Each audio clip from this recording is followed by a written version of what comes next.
Hi everybody, welcome back to Hideaway Homestead. Today I'm going to be talking about bee equipment. We've had people ask us about keeping bees and getting into the beekeeping and what kind of equipment they need and what kind of money they need to spend and just several questions like that. So I thought I would just do a little video here today to show you some of the stuff that we use and some of the stuff that you'll need to have. Okay, first of all, you're going to have a smoker. This is a necessity. You have to have this. Unless you really like getting stung, this is a necessity. You have to have a smoker. The other thing you're going to have is a bee suit.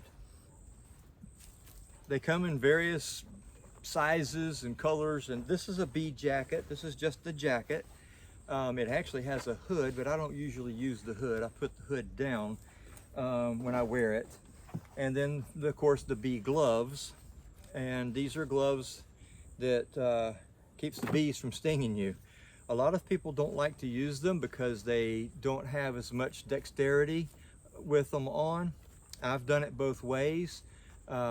Sometimes you will get stung if you're not wearing them. I got stung one time on my middle finger and it got me right on the knuckle. My finger swelled up so big that I couldn't even bend my finger anymore. So it makes it a little hard to use your hands when you're working the bees if you get stung and you're susceptible to swelling and that kind of thing. So to fix that, I just started wearing gloves. Like I said, I've done it both ways, and I prefer to wear the gloves just so I don't get stung and can't continue doing what I need to do with the bees.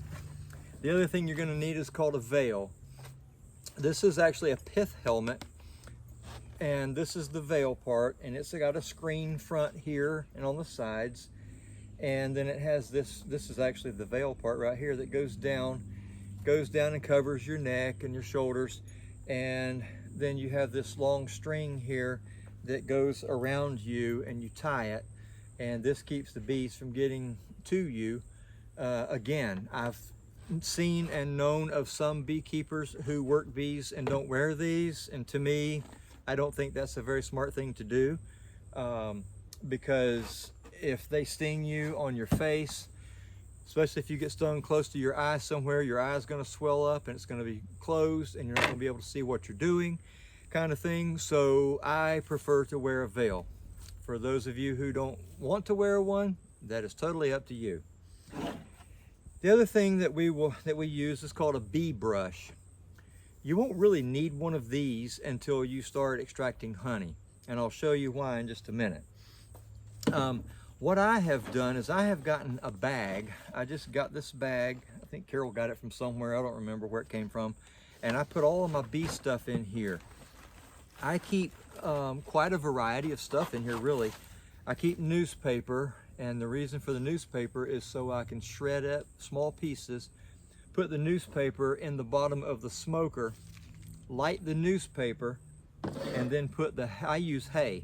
I put the hay in on top of that to get the smoker lit. You can use pretty much anything in the smoker as long as it is cool smoke. If you're blowing out hot smoke onto your bees, you're going to make them mad and they're going to come after you, I promise. So that's one of the things that I use. The other thing, and I think it's in here, this is just an empty bucket that I had, and I put hay in this, and that's what I move my hay, keep my hay in, so that whenever I'm ready to light my smoker, I just grab a handful of this, stuff it in the smoker, and light it. The best tool you're gonna have is the hive tool. These come in different shapes. I've got both here. The most common one you're going to see is going to be like this shape. They both work, and I've used both, actually I have both, and so I do use them both.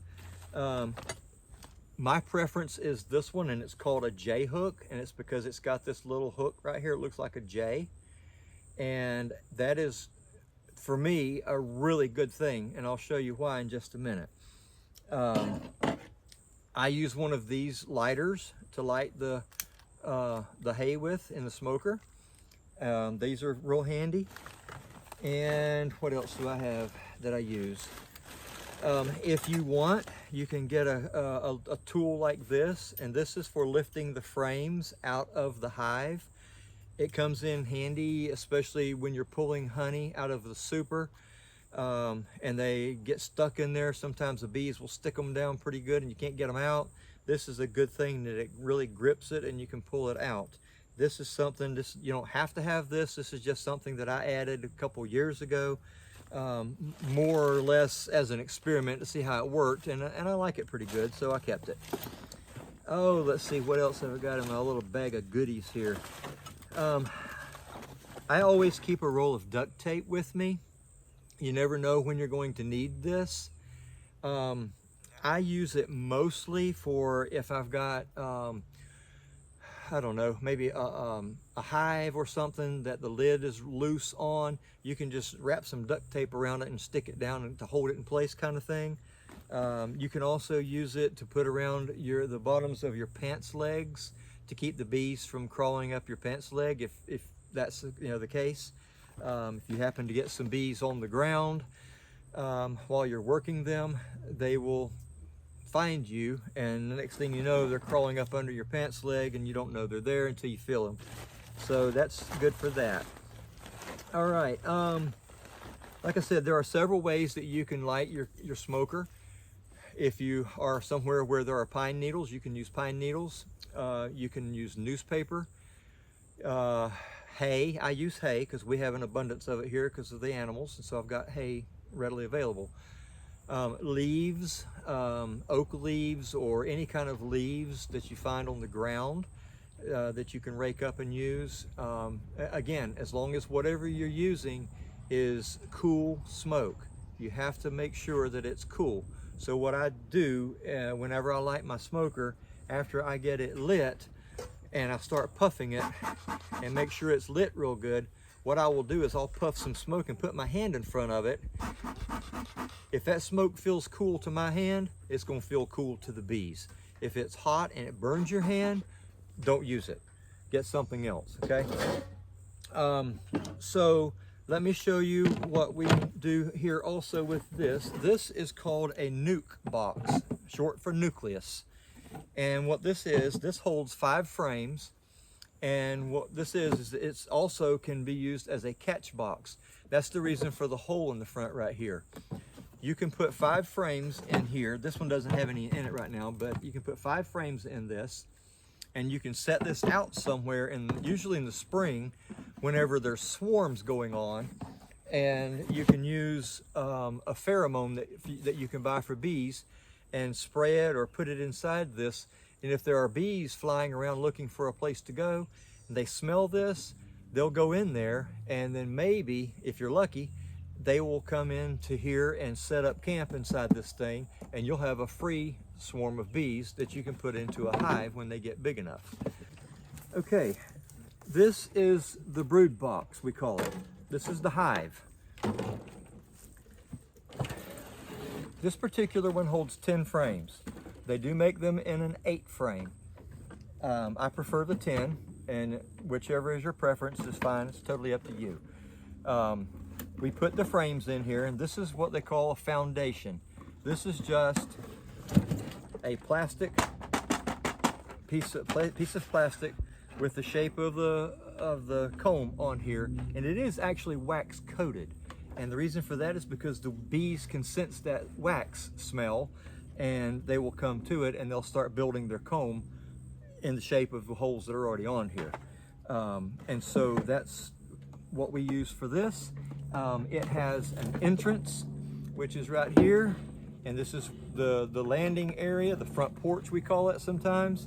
And they land, when they fly in, they land on here, and then they run inside the hive, and then they go up into the frames and put whatever they've got. They collect nectar, they collect water, they collect pollen, and those sort of things, and then they go in and put it into whatever frame it needs to go in.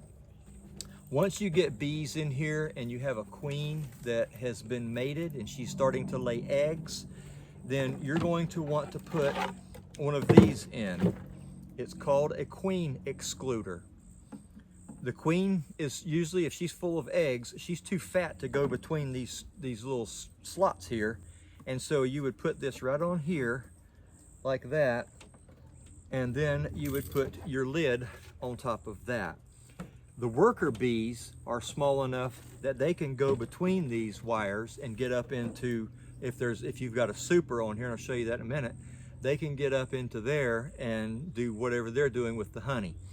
But until then, until they get all these frames full of eggs and honey and whatever they're putting in these in here, you don't need that. You just need to put a lid on it.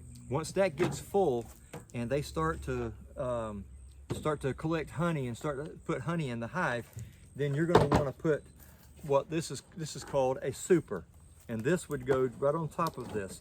This is where this queen excluder comes in handy, because it keeps her from being able to get up into this super and lay eggs. Because if she can get up here, she will. If she can get up here and lay eggs, she'll put eggs in these too. You don't want her to be in here putting eggs in here, because this is where you get your honey from. So you've got frames in here, and this one is what we call already drawn out, which means it's already got wax on it. The bees have already built wax on here, and so this is ready to for them to put the honey in. Again, when we first start with these, we start with a foundation. There's nothing on this, it's just a plastic foundation, and we put these into the hive like so, and then the worker bees come up here and they start building the comb, and when they build the comb, then it looks like this with the comb, and we call that drawing it out whenever they build the comb. And then whenever they get it built out to where it should be, they start to put honey in it. So then whenever you get ready to extract your honey, I usually try to wait until these things are at least 80% full of honey and capped before I pull them out to extract the honey. So then what you would do is you would put this super on top of this, and then the lid goes right back on top of here. So now you've got a complete hive. The bees will work in here and do whatever needs to be done. They'll go up into this super and put the honey in if that's what they're doing. And the queen will stay down here in the bottom box, and all she does is crawls around and lays eggs in those empty cells.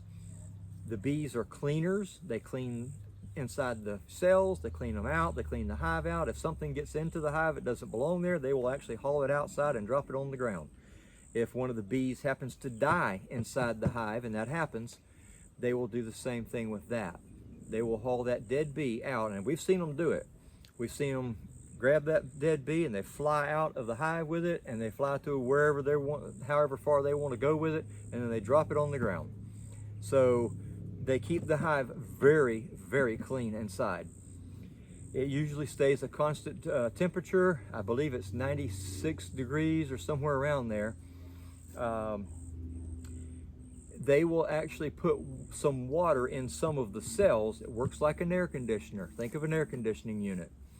They will put some of the water inside some of the cells, and then if it gets too hot in there, they will actually fan their wings over that water, and it blows the cool air off of that water into the hive, and it cools the hive down. So that's one of the ways that they keep the hive at a certain temperature. Same thing in the winter time.